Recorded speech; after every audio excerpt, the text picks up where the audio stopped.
So I always like to ask some interesting questions, although you're always interesting. I so appreciate you doing this with me. I do. I adore you. And you're so smart and you're so kind. So thank you very much. So I'd like to know what people think. What's in here? Not enough. So I'm going to ask you, if you could, one day in your life, now I'm going to give you a month. You get a month. All right, I get a whole month. 1 month. month in your life could change it. Be someone else, do something else. Ooh. And I'm going to take this off because I don't want anybody that loves you to think that that means you don't love them. But you could just have an experience somehow, some way. You can have your life back, but you get to keep everything you learned. But if you had that month, would you be somebody else, do something else, experience somebody else? What do you think? Whew. You know, a few things come to mind. Math is not my strong suit, so I could never be an archaeologist, and maybe it was my days of watching Indiana Jones or something like that. But I always thought that it would be very cool to travel the world, you know, the archaeology thing, finding more about the past, history, and just all these cool things that in our own bubble of waking up and doing your day-to-day and doing the things in your 30, 45-mile radius that you just aren't really aware of. You know, I think that would be pretty cool to do. Plus, I get to wear like a whip and like a hat, you know. It's really about the accessories in the ensemble. So here's a question. If you were in Indiana Jones or something like that, would you be, you know how they're running, there's huge rocks coming, so like Fred Flintstone's pedaling with his feet, the car never moves anywhere. But the rock's coming, the big boulder, are you the one to jump out of the way, or are you the one to stop it? I am hard-headed enough to think that I could stop a gigantic boulder that's 100 times my size, probably. That's my first instinct as far as how to answer it. I learned years ago that I'm a bit afraid of heights as well, so I think the idea of running and jumping over a pit of snakes or whatever probably wouldn't be my first instinct. I'd say, let me just see if I can stop it or duck under it or something. Do you think that wanting to stop the boulder, except for the height thing, because the snakes might only be an inch down, I don't know, I've never been on that set, but do you think the stopping the boulder, if you could use that and connect that to your life in some way, are there boulders you've stopped? Are you a therapist on the side as well? I am. My goodness, I never really thought of my Indiana Jones, you know, as an analogy for my life. But yeah, like I said, tar spool. If it's in my way, I'm going to stop it, move it, punch it, break it apart. You know, whatever it is to kind of get through that. Whether it's, you know, back to, you know, emotional intelligence. You know, whether it's a, you know, personal or professional situation.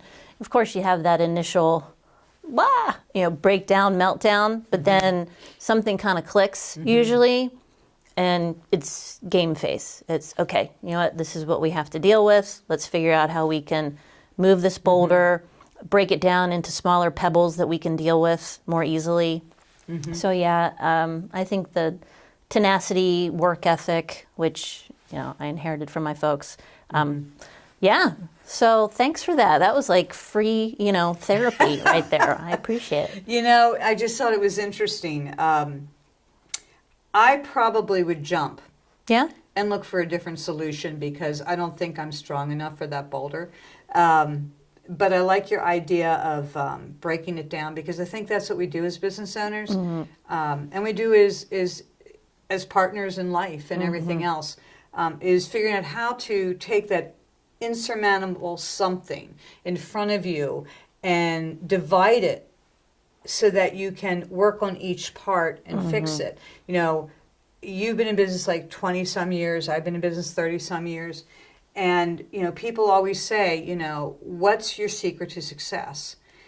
And I usually would like to say, and I'm going to give you an opportunity to answer this too, but for me, it's a lot of it's been luck. A lot of it's been hard work. You know, I'll get an email from you 5:20 a.m. or you'll get one from me 11:20 p.m. whatever. It's hard work, but I think it's also learning that there's going to be all kinds of sizes of boulders that come your way. And some you can just hop over.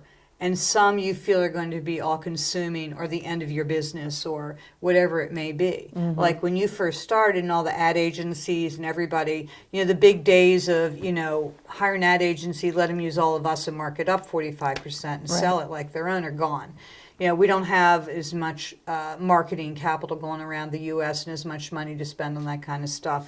So you took a moment. And you got out of that and said, this isn't going to be how it's going to work for me.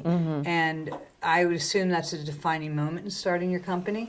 Oh, yeah. I mean, I remember, excuse me, when I decided to start my own company, going to my parents, and particularly my dad, who had been in the same job for 45 or better years, day in and day out, shift work, back to that work ethic idea.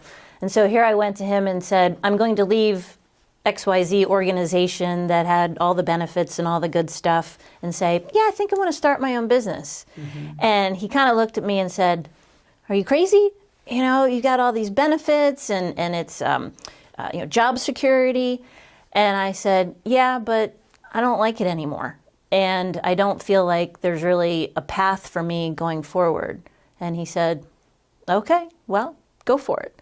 And so, it was the fatherly concern at first, but then once I said, this is what I'm going to do, then they embraced it. Of course, they were nervous for me. I was nervous for me when I sat down with a QuickBooks manual and was like, do we have inventory? And I'm trying to figure all this stuff out. And so about a month in, then went, I think we need to get a bookkeeper. Again, math, not my strong suit. So, but from that point on, and a little bit of luck, certainly a lot of hard work, combined some really good influences from people that I had in graduate school at the University of Baltimore, as well as undergrad at Loyola. All of those combined to, I think, give me the tools that I needed to do it, and then combine that with luck and, take a deep breath and jump at that moment. All combined to set the stage for a really good ride. And I'm not done yet. So I know you're so we're going to be driving for many years. It's that drop kick me Jesus through the goalposts of life moment. Right. Well, here I go,